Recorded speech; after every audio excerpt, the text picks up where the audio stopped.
Yeah, hello, good afternoon. So my name is Jukka Tapaninen, CEO of Aiforia. And so our company is a little bit different than the previous presenters. So we are not a drug company, so we are actually doing a diagnostic support. So it's more kind of a technology company focusing on a pathology. So and we are in a huge market. So there's a big transformation going on in this area of pathology, so that there's a traditional way of doing things with the microscopy and then a digitization and leveraging the benefits of the AI. The fact is that there's about 100,000 pathologies in the world, so that and the number has not been growing in the past years. So there's actually quite a bit of a demand on those resources, and they are really focused on a few countries. So 90% of the world pathologies are actually in the 10 countries of the world. So there's a lack of resources available. And on the other hand, so there's a demand growing. So the cancer cases are unfortunately going up. So and also they are studied more carefully, so more samples are taken. So there's a huge gap on the resources and then the need what needs to be diagnosed. And a good thing for us is that, okay, so we are not actually creating a demand. So we are in a market so where the kind of customers have already kind of active problem recognition. So and they're actively looking for solutions. So and this transformation has been starting or started already. And what we are talking about, it's really kind of going from a kind of diagnostic support, diagnosis done with the traditional way, doing an estimate and good estimates. Good pathologists are very good on doing these things. But what the use of AI can actually provide is that we can go much deeper and more precise on the results. And of course, there's a lot of other benefits as well, like the efficiency, so that with the same resources you can do more diagnosis. But the second benefit is really the kind of going more precise and opening up new type of things to diagnose and make the right treatment decisions. And this picture is just to show where we are in that process. So we are dealing with the physical biopsies that are kind of sliced in the glass plates, putting some staining and then digitized with the digital scanner and then shared those pictures to pathologists. Our role in this process is basically the brain, because we understand what's on that slide. So we do the calculations, and also we show in a picture where the possible problem areas are. And then the pathologist is confirming the diagnosis and sending that to a doctor who takes care of the treatment. So that's our place in this whole process. And this market is big. It's really kind of opening up. So it has been in that phase for a couple of years. But I would say now that we have been dealt with the early adapters, and now we are dealing with the bigger customers, so adapting this technology. There was obvious challenge earlier years because these files that we are dealing with, they are really big. So they are gigabit plus size files. So it's basically same size as streaming a one Netflix movie, but it contains a huge amount of very important and critical data. So and now the technology is there, AI is there, and then the scanners and all the other kind of supporting elements, so that this can be actually done. And this is one of the kind of areas in a medicine that has not yet been automated, but it's happening now.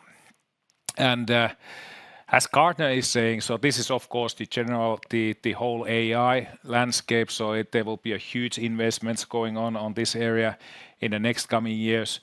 They also claim that before end of the decade, all the IT decisions are somehow linked to AI. And one of the areas that the AI benefits are coming up is the medicine and healthcare sector overall. So we are about 10 years old company, so spin-off from the university world. So and first we started to develop the technology to kind of move those very large picture files in a cloud environment. And but already back in 2015 we understood so that real value comes on the kind of sample itself and understanding what's on that sample, and that's why we started to build the technology for deep learning-based AI technology for image analysis, and we were the first company in the world to do that. So, and we have a great platform that pathologists use to build their own AI models, and there's already 500 models done with the different organizations around the world. So that's why we can claim so that we have over 5,000 users in 50 different countries. So, but that was really the basis for the company, and also it was the basis for the kind of wide amount of scientific documents and proof that we have from the industry. So it's the Aiforia is well known and respected in this domain. And I would say that the core was the platform itself. So, but then 3 years ago, so we also thought, okay, so we have this fantastic technology where we have patents, and it's really kind of a unique, so that there's not really too much competition. But the bigger part of the commercial side is on a clinical market, and we went out from research, and we still kind of focus heavily on a big pharma, but then focusing heavily on building the market on a clinical side, and we started to build our own portfolio of these AI tools. We have currently 5 CE-IVD mark solutions for breast cancer, lung cancer, prostate cancer, and we have had some success on that area to opening up the market. So we started that about 3 years ago, and we still kind of further develop the platform what we have, because that's a unique differentiator for us. And this is an interesting part. So of course, for us, it has been a heavy uplift to do all of those things. A lot of scientific articles and posters, a lot of different type of certifications done, but it's also a little bit a kind of barrier to entry to this market, and it takes some time and money and to develop and make it happen, and of course extremely good resources who can do these things. But we have gained almost all what we want to gain. So we have the patents, we have the ISO, different SOC 2. We got the HIPAA, which allows us to kind of host the patient data in the US. So multiple things that enables us to kind of work on this business. And we just recently announced that we also started the FDA track. So that's something that, okay, I think it will be a door opener for mass adaptation of these tools. But we can still already sell in the US using the LTD process. So, but I think the FDA is the next level going forward. And a little bit about the commercial success so far. And because you need to build the trust. We did that with the research and a lot of scientific work what we have done. And then we opened up 3 years ago this clinical side of a business. The first big one was a Mayo Clinic. I've been mentioning this couple of times, but it's absolutely critical for us because it's a #1 hospital in the world. There's a slide volume of 2.6 million slides a year, and putting that in a perspective, in Finland it's about a million. So it's huge, and there's already kind of 3 contracts with Mayo. So one is with the research side. So there's a lot of almost 100 pathologists now using the tools and building their own AI model. So we have a joint development agreement. And what is really important is that, okay, so we have the breast cancer tools in a production on a clinical side. So that has been live past 6 months. And commercially, this is also good, so we get nice amount of money out of it, but more importantly, so it's the best reference in the world you can get in this business. The other ones we took it because now these are our key markets. Yes, UK, NHS, we got it earlier this year for the prostate and lung, and we won the first kind of NHS trust, and then of course going forward, so we want to kind of win more and more customers on that side. But that's validating because they also kind of did a kind of a lengthy procurement for the tools. And then interesting one in the middle in Europe is the Veneto region. So it's a kind of big investment. So they are kind of doing a big transformation in the pathology. So they are buying the scanners, they are putting a laboratory information systems, and they are kind of immediately focusing on leveraging the AI as well. 12 hospitals, 3-year contract, 200,000 samples. And what is interesting, so the Veneto sounds like a small region, but when I heard the numbers, it's Veneto region is a 5.5 million people, 3 million cases a year, and it's pretty much the same size as Finland. So, but it's one of the 12 kind of hospital regions in Italy. So, but it's a fantastic reference, and we have delivered the first parts, and with all of these type of clinical implementations, so I think there's a certain level of a stickiness when we get the solution implemented, so it will go on. And it's likely that the customers are kind of adding more AI models rather than stop using it. But it's good that, okay, so we have the very good references in all regions.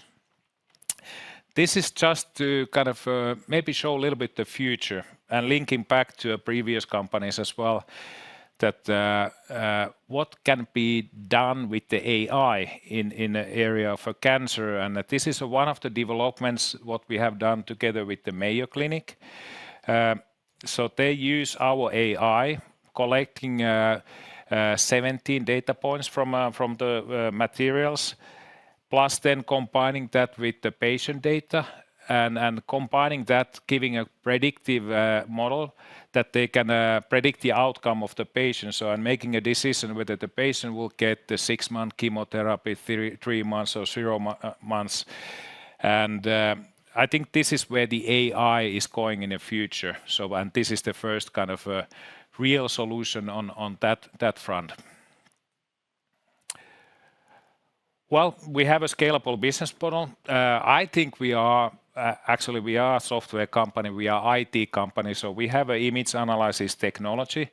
So we've been focusing on pathology because there's a huge market opening up, and we have great resources in the company, so it gives us a good kind of a chance to win that market big time.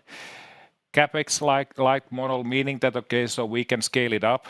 So whether the Mayo or Veneto runs million slides, so we don't need to invest too much additional resources on those type of customers. And the market is huge. So and I mentioned the stickiness on this one.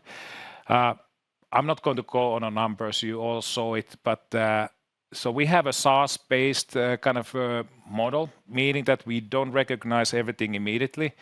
But so we've been growing nicely according to our plan, but then the order book has been growing even better, so that we already have, let's say that, okay, when we go on a 24, so we have more revenue that we can recognize in a 24 than we had when we started at 23. So this is the beauty of a SaaS model.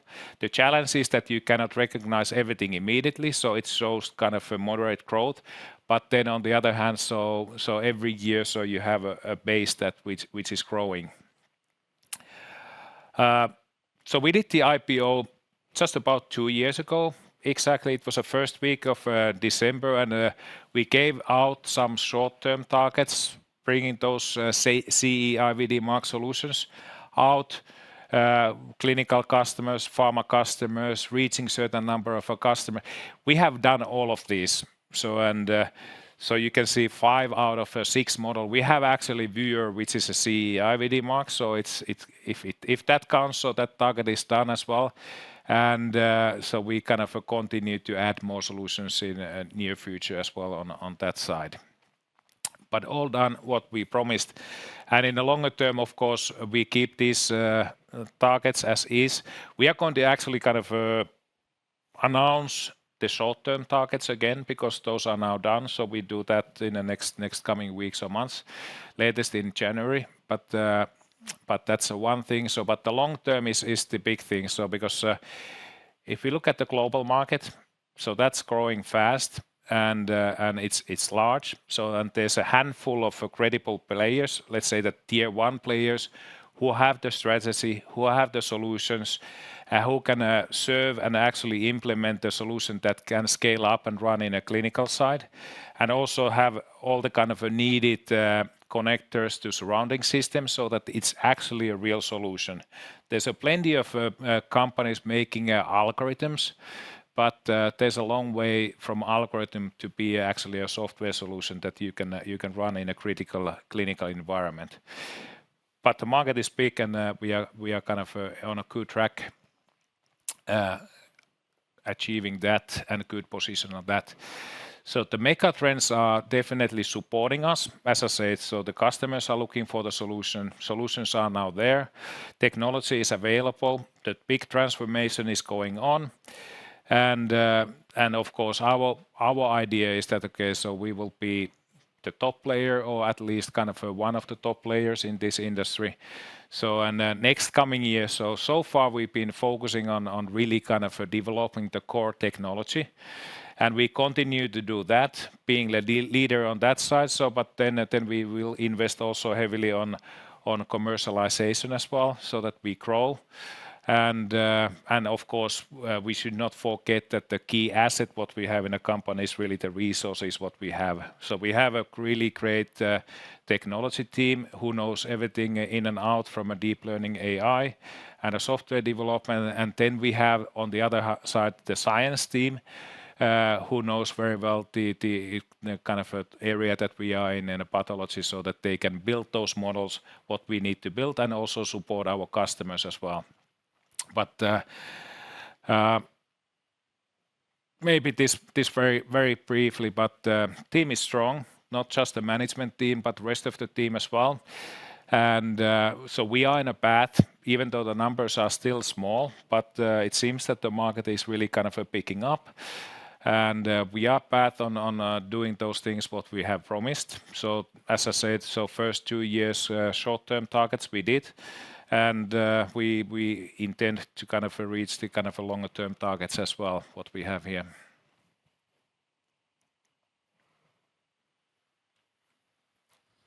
Okay, thank you, Jukka. Please have a seat.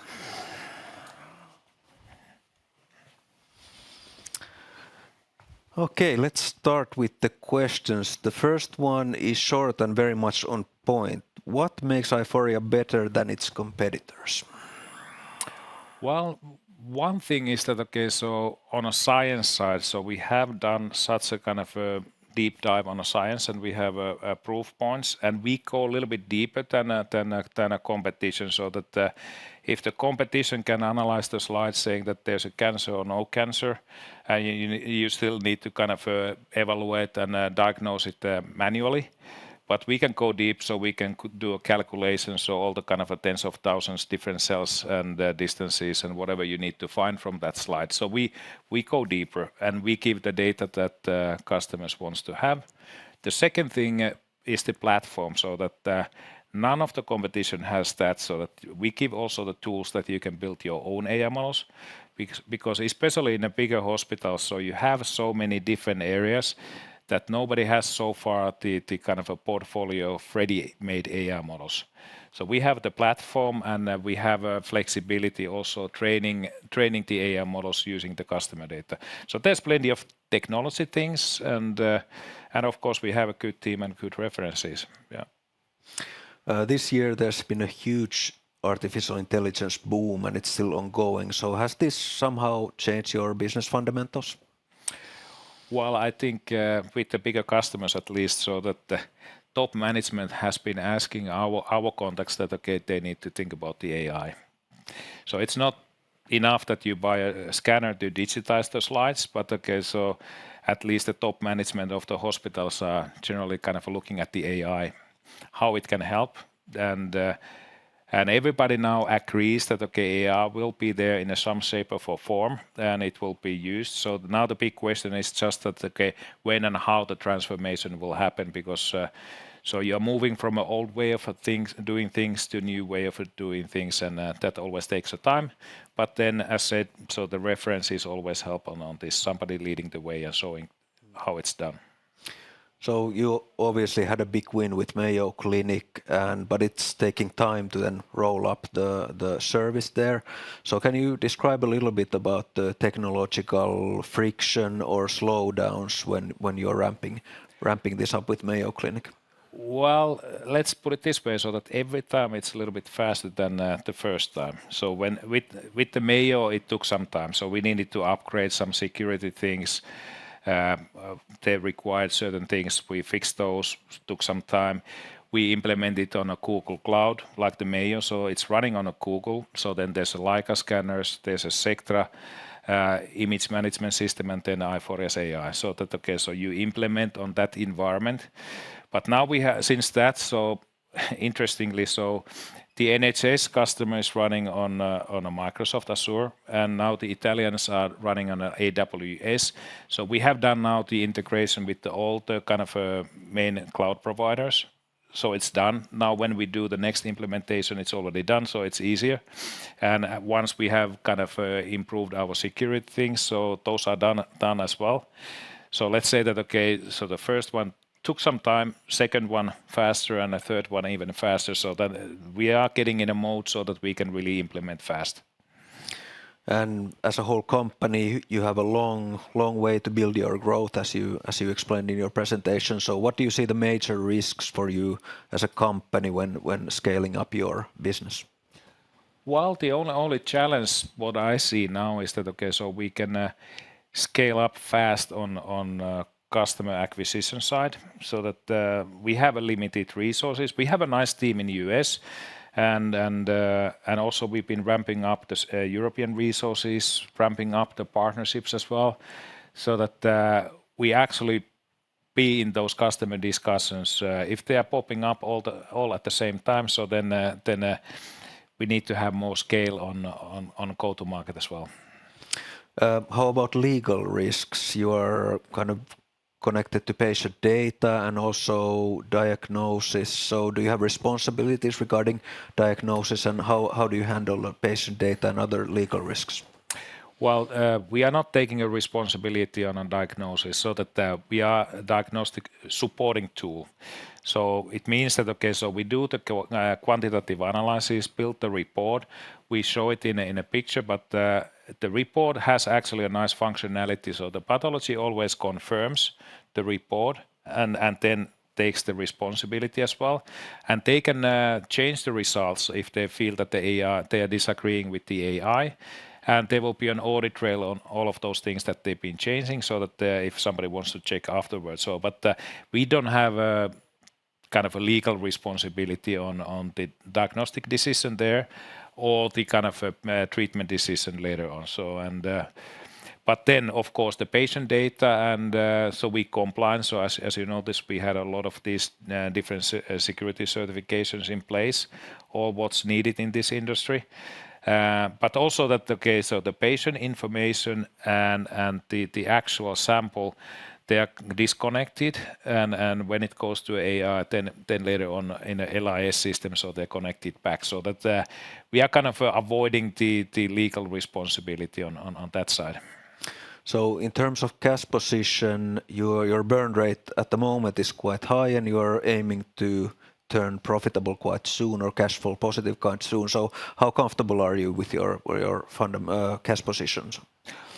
Well, so our plan was to be operatively cash flow positive at the end of 2025. So, and we are still on that track, and we have enough money to make it happen. So as we grow now and as we invest right now, I think the biggest kind of uplift on an investment already happened. So now we are flattening out on what we are burning. So, and then on the other side, we expect that the revenues are a little bit growing going forward. So it will start kind of matching each other.